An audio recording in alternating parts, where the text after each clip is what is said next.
Sinubukan pa raw pakalmahin ng mga pulis ang lalaki pero nagpupumiglas daw ito. Nung medyo nag-hysterical siya, yun, ginaril na po siya. Tinamaan ng bala sa kanang balikat ang lalaki na biyaheng Cebu. Ayon sa Office for Transportation Security, bigla na lang daw nagwala ang lalaki nang masita ang kanyang kutsilyo. Hindi siya nakalusot. Nasika siya eh. Sinita kasi siya. At nung sinabing may naman, yung bag niya, ayun na, kinuha niya sa loob, nasa loob pa ng tube. Tunnel. Yung tunnel ng x-ray. Kinuha niya yung bag niya at kinuha niya yung kutsilyo at siya nagwala. Sa ngayon, balik normal na ang operasyon sa paliparan. Nagsorry na rin ang Civil Aviation Authority of the Philippines sa nangyaring aberya. Nagbabalita mula sa frontline. Grabe, no? International ito, ha? So ano na naman ang tingin ng mga ibang bansa sa atin? Pagka ito yung mga, eto pa, isa naman, Japanese, binugbog, tapos dinakawan, tapos talagang grabe. Arestado ang isang lalaki matapos pagnakawan at bugbugin ang isang Japanese national sa Parañaque City. Ang krimen, nahuli kam. Ang detalye sa agenda report ni Ryan Reloban ng Abante. Umaga noong Sabado nang makuna ng video na ito na pilit nakikipag-agawan ng isang individual sa isang taong nakahiga sa kalsada sa kahabaan ng Cavitex Access Road, Barangay San Dionisio, Parañaque City. Mapapanood din sa viral video na sabay takbo ang individual matapos makuha ang kanyang bitbit. Sa pag-iikot ng mga tauhan ng Community Environment and Natural Resources Offices o Sentro Parañaque, dito na nakita ang isang taong nakahandusay at naliligo sa sarili niyang dugo. Pinaghahampas at pinagnakawan pala ang 62 years old na Japanese national na si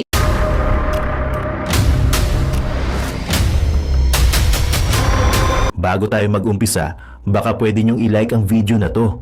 Malaking bagay ang like sa aming mga content creators. Maraming salamat po.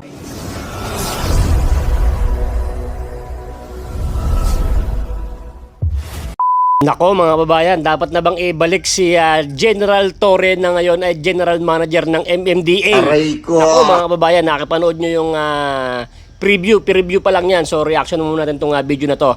Mamaya panoorin natin yung full video kay Boss Banat Bay. Nako, eto mga babayan, nagmumuro na ang mga pinagbabawal na bato. Aray ko! My goodness! So yan nga, naglalaganap na po mga babayan ang mga demonyong mga hindi alam kung saan nanggagaling ang mga kaluluwa. Siyempre, nanggagaling yung mga kaluluwa nila sa pinagbabawal na bato. No? Yung paghigop ng pinagbabawal na bato. Dahil nagmumura na po, no? Dapat si General Torre bumalik na.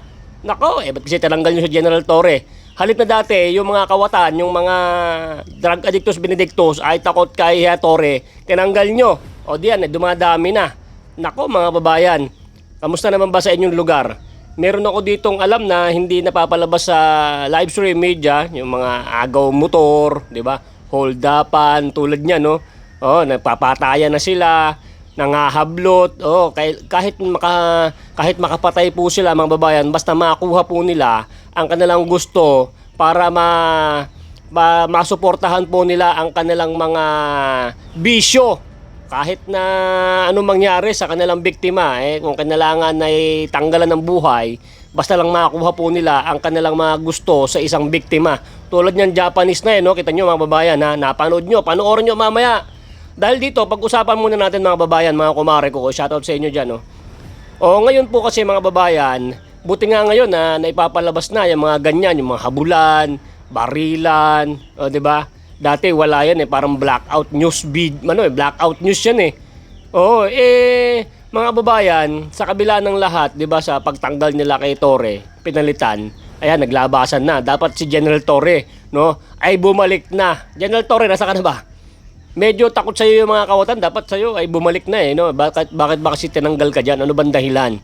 No? Ngayon, nandiyan ka na lang, naupo-upo ka, lalaki ang tiyan mo diyan. Habol ka ng habol sa mga may violation. Ngayon may mga balita ako ngayon, mga babayan, bumabalik na ho ang mga kotongeros. Aray ko! No? Diyan po sa kalsada.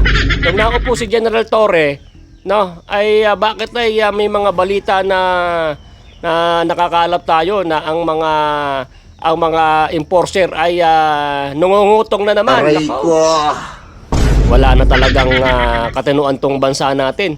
At ngayon nakakahiya na nga po tayo mga babayan sa iba-ibang bansa dahil nga po sa mga krimen na nangyayari po dito sa bansa natin. No? Nakakahiya na talaga. Only on the Philippines, no, mga kababayan.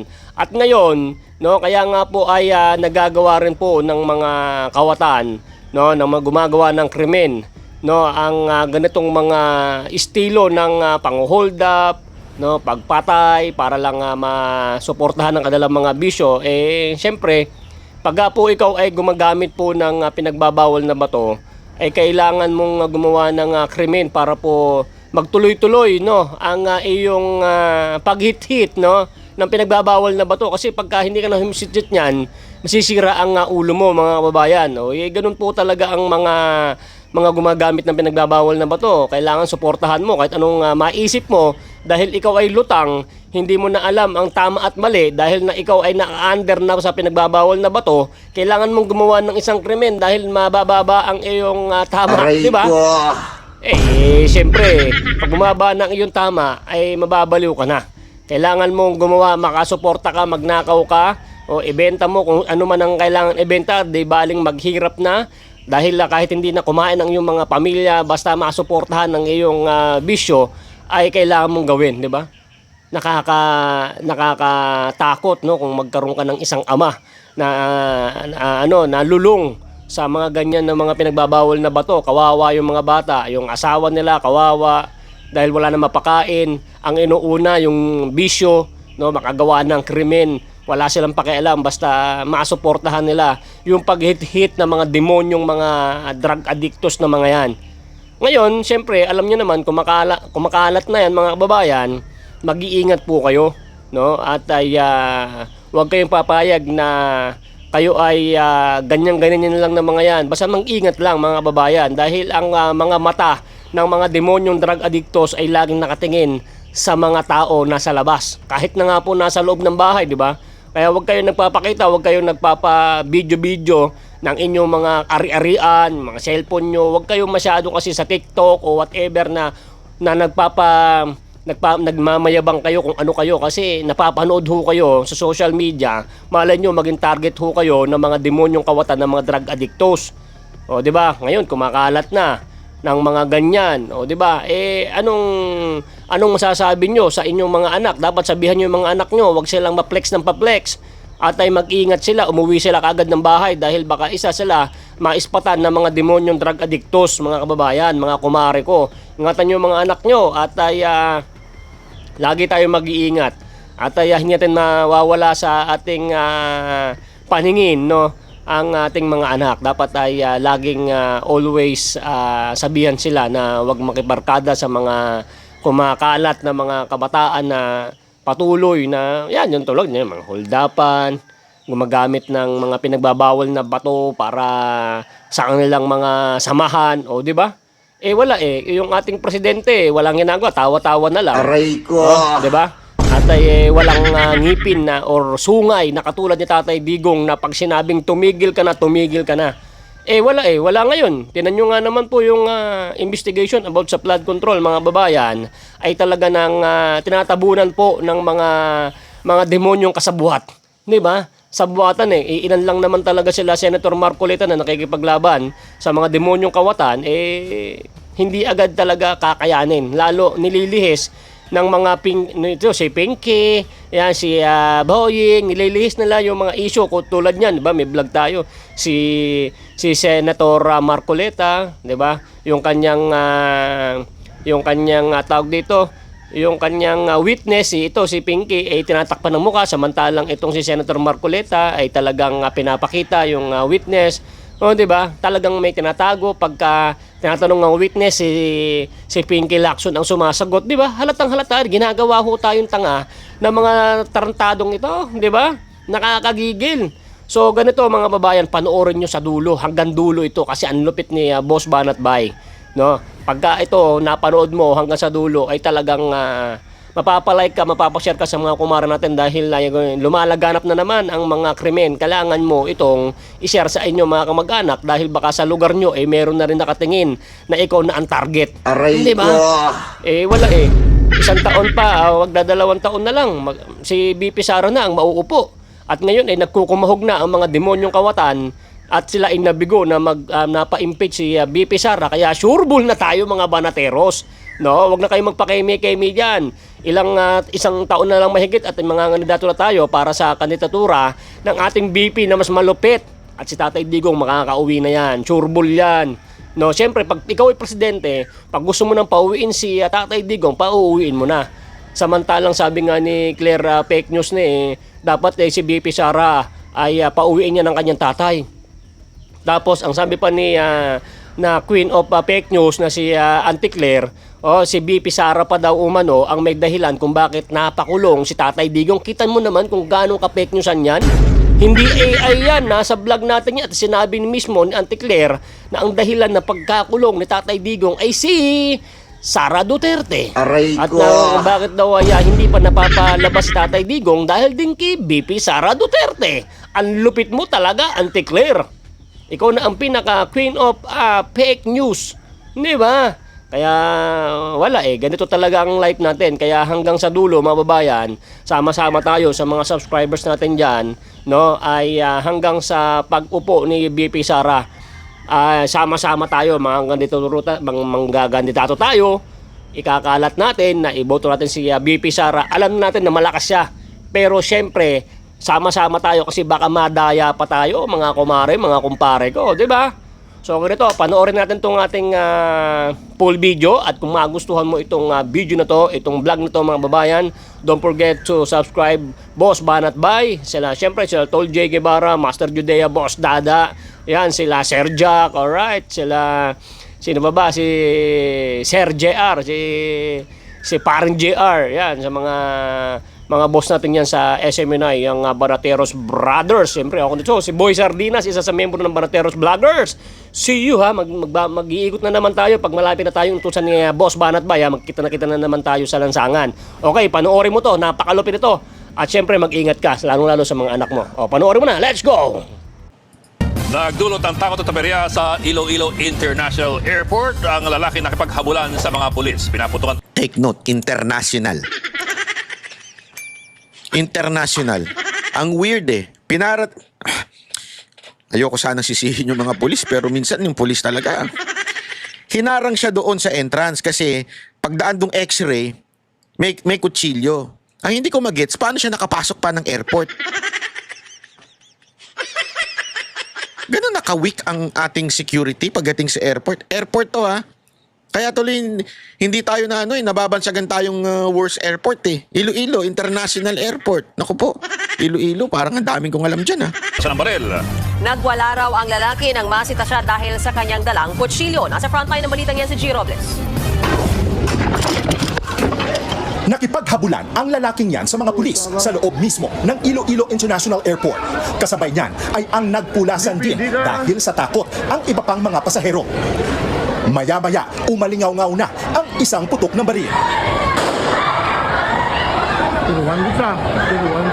Pinaputukan na pala ang lalaking hinahabol ng mga pulis.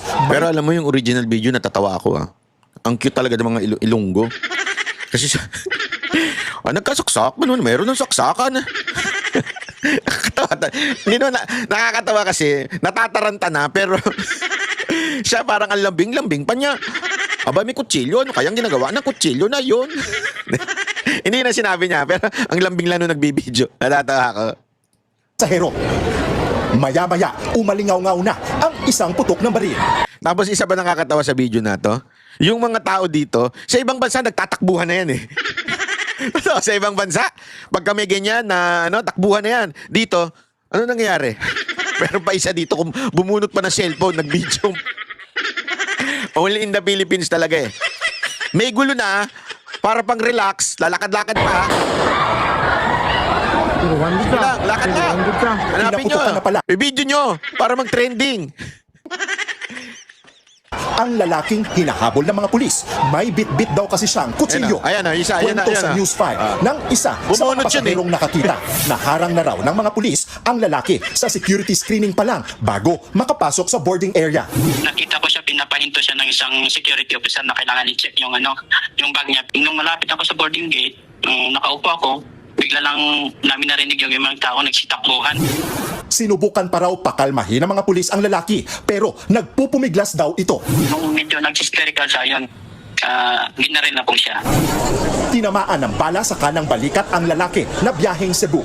Ayon sa Office for Transportation Security, bigla na lang daw nagwala ang lalaki nang masita ang kanyang kutsilyo. Hindi siya nakalusot. Nasi kasi Tinita kasi siya. At nung sinabing may naman yung bag niya, ayun na, kinuha niya sa loob, nasa loob pa ng tube. Tunnel. Yung tunnel ng x-ray. Kinuha niya yung bag niya at kinuha niya yung kutsilyo at siya nagwala. Sa ngayon, balik normal na ang operasyon sa paliparan. Nagsorry na rin ang Civil Aviation Authority of the Philippines sa nangyaring aberya. Nagbabalita mula sa frontline. Grabe, no? International ito, ha? So ano na naman ng tingin ng mga ibang bansa sa atin? Pagka ito yung mga, eto pa, isa naman, Japanese, binugbog, tapos dinakawan, tapos talagang grabe. Arestado ang isang lalaki matapos pagnakawan at bugbugin ang isang Japanese national sa Parañaque City. Ang krimen, nahuli kam. Ang detalye sa agenda report ni Ryan Reloban ng Abante. Umaga noong Sabado nang makuna ng video na ito na pilit nakikipag-agawa ng isang individual sa isang taong nakahiga sa kalsada sa kahabaan ng Cavitex Access Road, Barangay San Dionisio, Parañaque City. Mapapanood din sa viral video na sabay takbo ang individual matapos makuha ang kanyang bitbit. Sa pag-iikot ng mga tauhan ng Community Environment and Natural Resources Offices o Sentro Parañaque, dito na nakita ang isang taong nakahandusay at naliligo sa sarili niyang dugo. Pinaghahampas at pinagnakawan pala ang 62 years old na Japanese national na si Akira Moriyama. Kinilala naman ng suspect na si Ariel Aliso, 49 years old at isang pinya vendor. Noong January 24, 2026, nang pumunta si Mr. Moriyama sa may Petlan, sa may Parañaque, Las Piñas, Parañaque, West Clandati, para mag-sightseeing around 10 a.m. Doon po niya na itong suspect ay sinundan po siya. Grabe, no? Yung purpose lang niya para mag-sightseeing, tignan. Alam mo kasi sa Japan kasi uso yung ganyan eh, yung iikot-ikot ka lang, safety ka, walang sasaksak sa'yo, walang bubugbog sa'yo. Eh, dahil nga napunta siya sa Pilipinas, alam mo na, nung pinanood ko to, it really breaks my heart. Kasi, sabi ko nga sa inyo, lagi kong binabanggit yan dito sa aking channel. Sobrang ako nung hindi pa ako nakakapunta ng Japan, ang tingin ko talaga sa Hapon, masamang tao. Kasi yun ang kwento ng mga teacher eh. Pag dumating daw yung mga Japanese noong panahon nila, mga sa ating mga lolo't lola, di ba? Lalo na yung mga lola natin, may ginawa silang hindi maganda. So ang tingin ko talaga, tapos di ba, nauso pa yung Japayuki, ganyan. Hanggang unang pagpunta ko doon ko na-realize, ibang-iba ang kinikwento o tinuturo sa eskwelahan tungkol dito sa mga Hapon na ito. Sila ang pinakamagalang na nakita ko. Saan ka nakakita? Natatawid. Pag pinatawid ka, gumaganon pa, nagbabaw. Baka sa atin, ipakyu pa eh. Ang pakyu! Hindi mo ako pinadaan! Pakyu ka! Doon hindi eh. Pagka talagang, kunwari, nagkamanayo ka, pedestrian, biglang titigil yung, kaganon yung driver para ibig sabihin, daan ka. Oh. Tapos yung pag dumaan mo, minsan gumaganon din yung mga tumatawid. Di ba? Kung meron ng mga gago, yung nandun sa, alam mo na, sa Kabukitsu. Pero kadalasan naman, karamihan pala, hindi kadalasan, karamihan, ay magagalang at respectful, sobra ho. Ang babait po ng mga tao na yan. May value silang kinalakihan. Tapos makikita mo, gaganituin sila sa bansa na to, na ang daming natutulungang Pilipino. As a matter of fact, ngayon nga, isa yan sa mga mga usapin sa Japan dahil 'di ba, nauubusan sila ng kabataan eh dahil ayaw mag-asawa, ayaw mag-anak kasi mahirap talaga doon eh, 'di ba? May pag-uusap nga doon na mas mataas ang tax ng single. Oo, totoo to ha. Ngayon pa naman ay pinag-uusapan pa lang naman 'yan. Pero dahil nga sa sobrang nauubos na sila, yun ay mga measures na ginagawa ng Japanese government. Anong ibig ko sabihin nito? Dahil doon oportunidad para sa atin 'yan. Lalo na yan ang isang bagay na meron tayo. Magaling tayo mag-export ng nurse, workers, factory workers, engineers, musicians. Andyan eh. Kompleto tayo eh. Diba? At tayo gustong-gusto nila.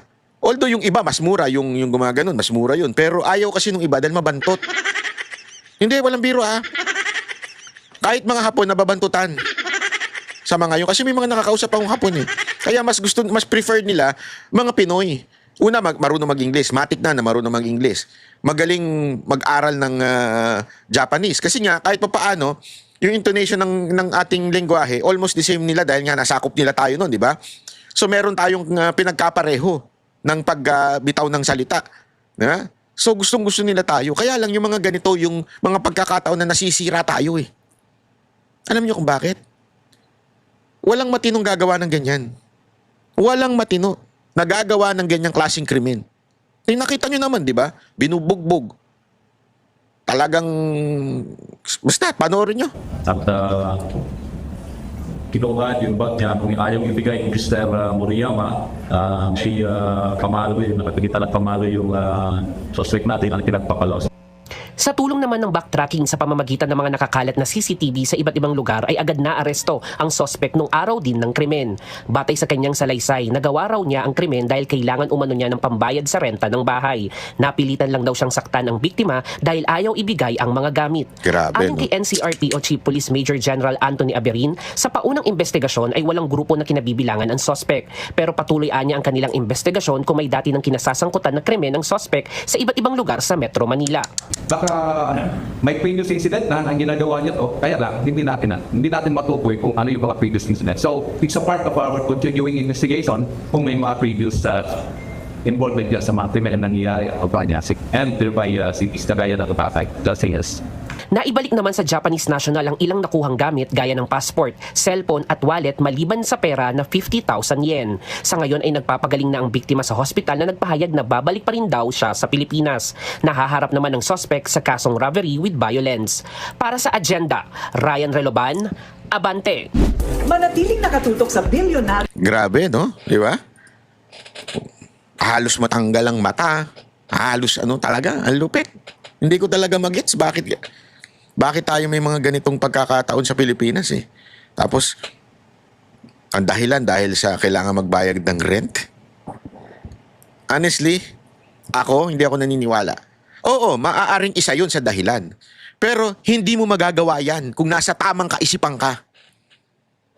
That is, masyadong matindi yung ginawa. Masyadong grabe yung pagka-style ng pagnanakaw niya. Diba? I mean, halimbawa, kung talagang ikaw, wala ka talagang pera, halimbawa lang pero nasa katamang katinuan ka, inisnatch mo, diba?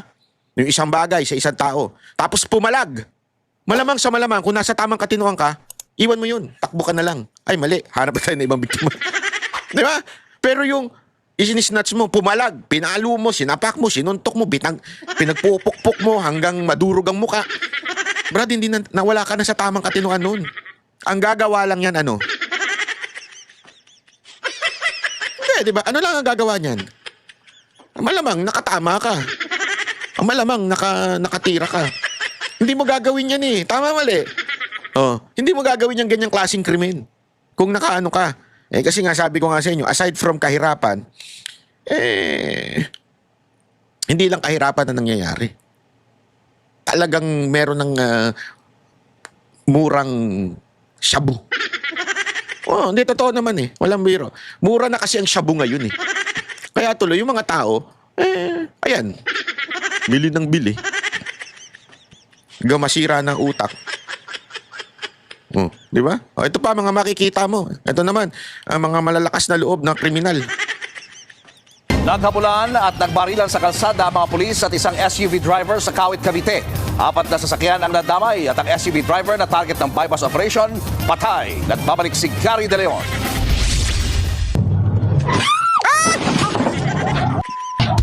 Basta merong ganyang video, matik yan, kailangan may sumigaw. Kahit hindi. Ito, kasama siya doon. siya ay nagbibideo kaya nagulat siya. Pero sa mga magugulo, yung mga makikita kang video, matik yan, may sumisigaw kahit hindi sila kasali sa eksena. Eto, kasali siya sa eksena. At sumalpok ang SUV na yan sa kasalubong na sasakyan sa Morolas exit sa Kawit, Cavite. Nakabuntot sa SUV ang sasakyan ng pulis. Pero ang SUV, mabilis na nagmaniobra at humarurot palayo. Dito na nagpaputok ng baril ang mga pulis. Sinubukan pa sundan ng isang pulis ang SUV, pero hindi na niya yan naabutan. Sa Sa isa pang video, makikitang sira-sira ng SUV pero patuloy lang ito sa pagharurot. Rinig ulit ang sunod-sunod na putok ng baril. Sa bilis ng takbo ng SUV, napundol nito ang isang motorsiklo. Na-corner ito sa Marolas exit at pilit pinasusuko ang driver. Pero muli raw itong nagpaputok ng baril, kaya gumanti na ang mga pulis. Nang tuluyang tumigil ang sasakyan, dito na tumambad ang duguan at patay ng driver. Ayon sa PNP, tumakas ang lalaki matapos matunugan ng drug bypass operation ng mga pulis sa Bacoor. Kinangailang din daw ng suspect ang sasakyan yon ng mga pulis. Pag-park po nung sasakyan ng Intel, pag-responde para huliin na. Doon nagpumigla siya by ikot, nakapasok na sa loob ng sasakyan. Yung sasakyan ng tropa ng Intel, yun ang itinakbo niya. Inalarma ko na po kaagad yung yung Tactical Operation Center. Kinall out lahat po ng mobile patrollers natin. Pero good job dito sa mga pulis ha, mabilis sila. Kaya lang, sabi ko nga, dapat yung mga ganito, armado talaga ng matitindi mga pulis eh. Hindi kasi alam mo, yung di ba sa ibang bansa may hinilalatag na ganun, na para pag tumatakbo. Kasi nakita mo, humahabol yung pulis, tas binabaril niya yung napakahirap nun. Hindi yun, baka, kasi iba, baka akala sa pelikula yung, shoo, pum, pum, pum, tas sa pool na kaagad. Hindi, napakahirap nun. Para, lalo na tumatakbo yung sasakyan, napakahirap nun na, tapos tatakbo ka rin, tas puputok ka. Naku po.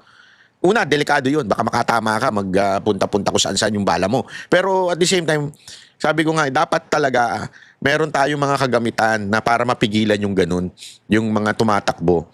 Kasi iba na yung mga crime sa atin. Eto, mismo, tinakas yung sasakyan ng Intel na minamanmanan yung mga na yan, mga tulak na yan. All troops, alert! Sa buong habulan, ilang beses daw naharang ng mga pulis ang SUV pero nalulusutan nito ang mga pulis dahil sa pagpapaputok ng baril ng sospek. Oo nga kasi nga, tumatakbo yung gulong. Pero isipin mo yung may spikes kaganon mo sa karsada, tapos yung parang yung wire yun na may mga Pag nag-flat siya, 4 na gulong, hindi makakatakbo ng dire-diretso yan. Sigurado yan, ipit yan. Di ba? Oo, totoo. Sa uli, 2 motorsiklo, isang tricycle at isang SUV ang nasalpak ng sospek. 3 ang sugatan. Yun ang mahirap Natagtin yan. sa paggamutan. Dami nadadamay. Pagkalamang dati na rin may kaso sa illegal na droga, pagnanakaw at illegal gambling ang 36 anyos na sospek. Nagbabalita mula sa frontline, Gary De Leon, News 5. Mga kapatid, Kawawa pa yung police car, sigurado ako. Bago mapalitan yan. Siyam-siyam na nanakaw ng mga tao dyan. Ng mga korap na opisyal. Sigurado tayo dyan. Naku po, matindi talaga mga pangyayari ngayon sa bayan natin. Hindi mo talaga kung bakit nagkakaganire. Ito naman, isa pa, cellphone nakawan. mga cellphone at halos 11,000 pesos na cash ang natangay ng isang babaeng nagnakaw sa isang bahay sa Pasig. Ang babae na pagalaman siya ring nahulikam sa iba pang insidente ng nakawan sa iba pang lugar sa Pasig, pati na rin sa Rizal at Maynila. May unang balita si EJ Gomez. Pagmasdan ng naglalakad na babaeng yan. Galing na siya dun sa kabilang bahay. Tapos ngayon pumasok ulit siya sa kabila. Ayun, pumasok ulit siya sa kabila. Ang dami niyong pinasukan. Ang babae, itinuturong sa Hindi kayo pokpok yan. Ang dami daw niyang pinasukan Ay, pumasok din siya sa kabila. Hindi kayo pokpok yan. Hindi, magnanakaw yan. sa ilang insidente ng pagnanakaw sa Pasig City. Isa sa mga nabiktima ang pamilya ni Francesca at Cyrus nitong January 20 sa kanilang bahay sa barangay May Bunga. Pumasok daw ang salarin sa kanilang gate, umakyat sa second floor ng bahay at saka nagnakaw sa kwarto kung saan sila natutulog.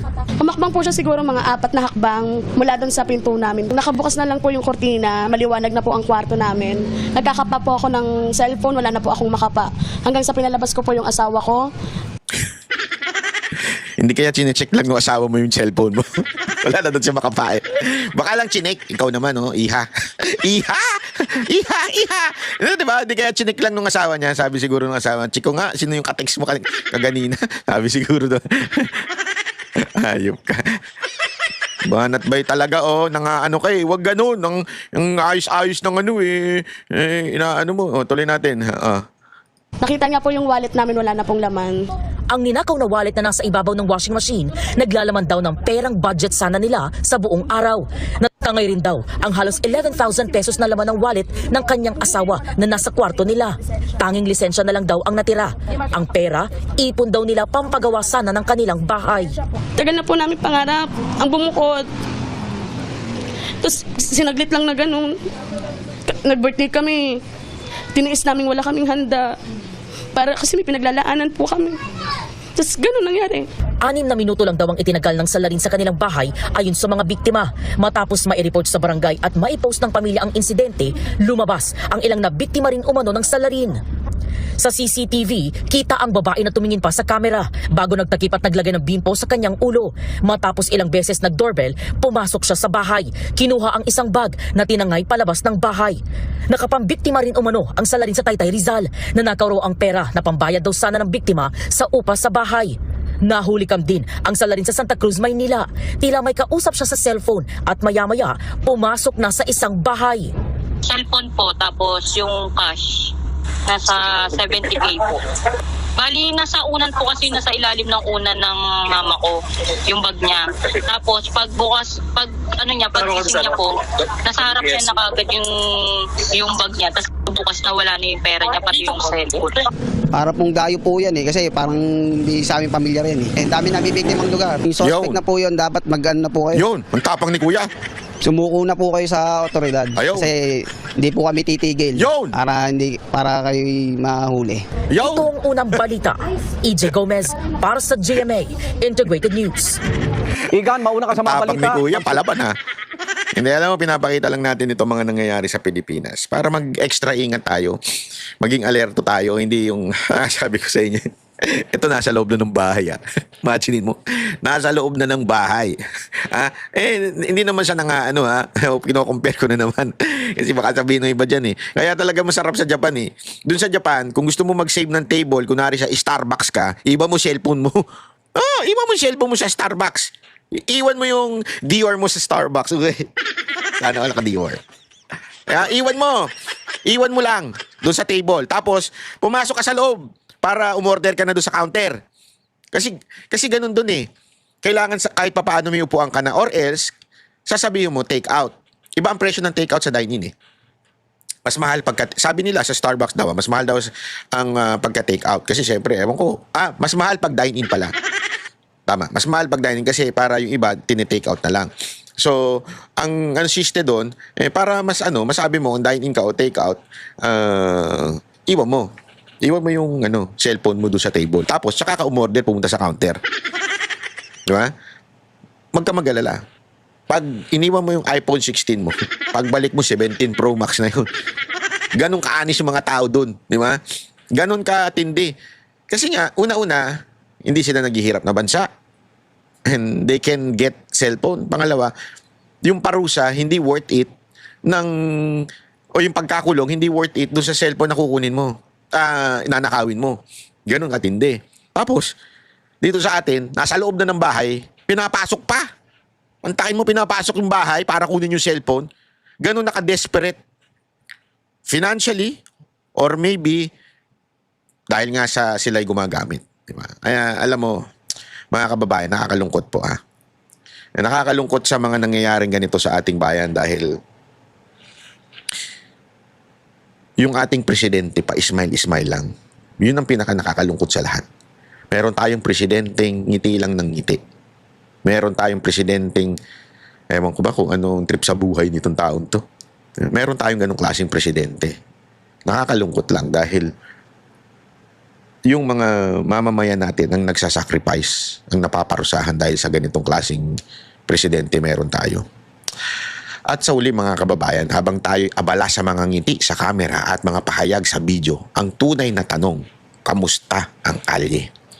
Habang may mga palusot at paliwanag sa itaas, sa Malacanang, sa ibaba, may mga biktima na nananakawan, holdapan, droga at karahasan.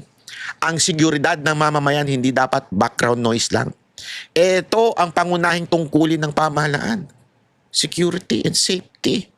Dito nakasalala yung mga investor, mga negosyante, at dahil sa mga investor at negosyante at turismo, nagdudulot to ng trabaho. Pero dahil nga ang ating presidente pangiti-ngiti lang, ay nako, hindi masama ang magtanong, hindi bawal ang magduda. Dahil kapag ang krimen tumaas at ang tao natatakot lumabas ng bahay, hindi sapat ang ngiti. Kailangan ng aksyon. Tayo bilang mamamayan, hindi tayo naghahanap ng drama. Naghahanap tayo ng direksyon. Hindi yung, ang kitsit ng asim mo. Hindi tayo kontra sa leader. Kontra tayo sa kapabayaan. Kaya bago tayo palakpakan ng mga edited na video na matatamis na salita, bakit edited? Kasi hindi naman pinapakita yung buong ginagawa ng presidente. chap-chap lang, ika nga. Mas ligtas ba ang kalsada ngayon? Mas payapa ba ang komunidad?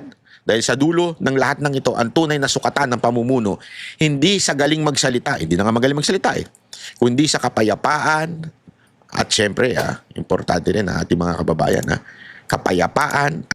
Ama naming Diyos na makapangyarihan sa lahat, salamat po sa iyong pagmamahal na hindi nagmamaliw. Sa gitna ng kaguluhan sa aming bansa, turuan niyo po kaming magtiwala sa iyong hustisya at hindi sa hustisya ng tao. Linisin niyo po ang aming mga puso at ituro niyo po ang tamang daan ng katotohanan at pag-ibig. Tulungan niyo po kaming maging ilaw sa gitna ng dilim at ipakita sa mundo na may pag-asa pa sa pangalan ng aming Panginoon Hesus. Salamat po sa pag-ibig po ninyo at salamat sa pagdinig ng aming mga panalangin at iligtas niyo po kami. Sa pangalawa po ninyong pagparito at patawarin po kami sa lahat ng aming mga pagkukulang at pagkakasala sapagkat ito po ang aming samutiling sa matamis na pangalan ng aming Panginoon Hesus. Amen. Sa lumang silid, mag-isa kang tahimik. Walang kamera, palakpak ay wala na. Ngunit sa bawat pader ng bayang iniwan mo, may pangalan mong di na mabubura.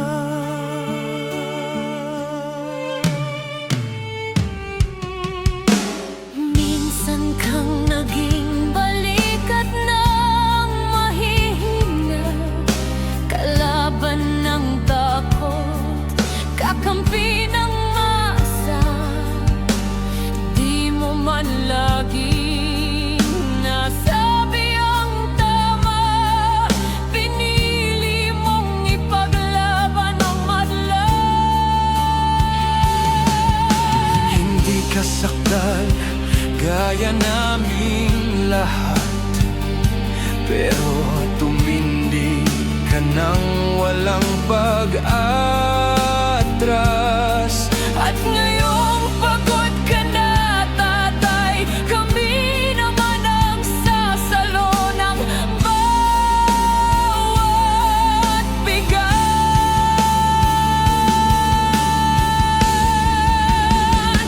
Hanggang sa dulo, ikaw ay mahal.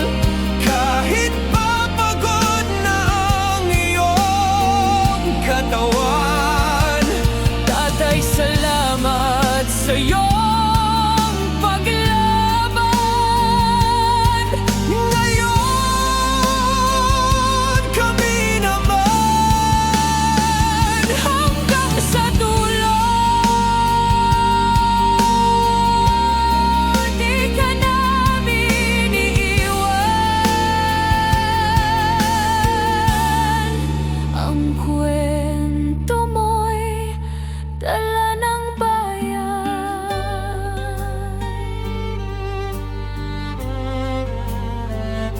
Tahimik ka na sa mga batikos, wala nang tugon, wala nang galit, pero sa mata ng mga maralita, naroon pa rin ang tapat mong alaala.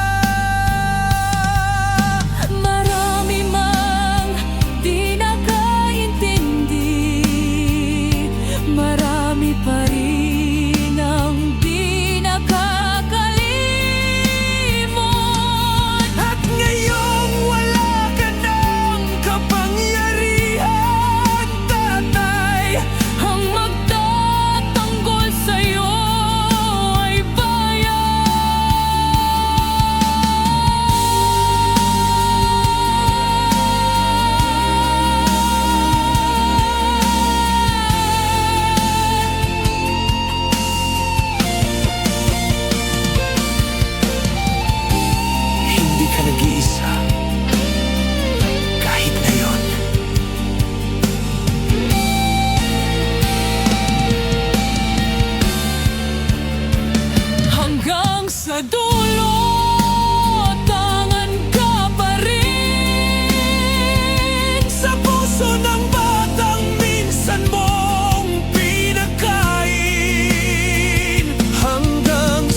At yun na nga mga kababayan, ano na ang masasabi mo?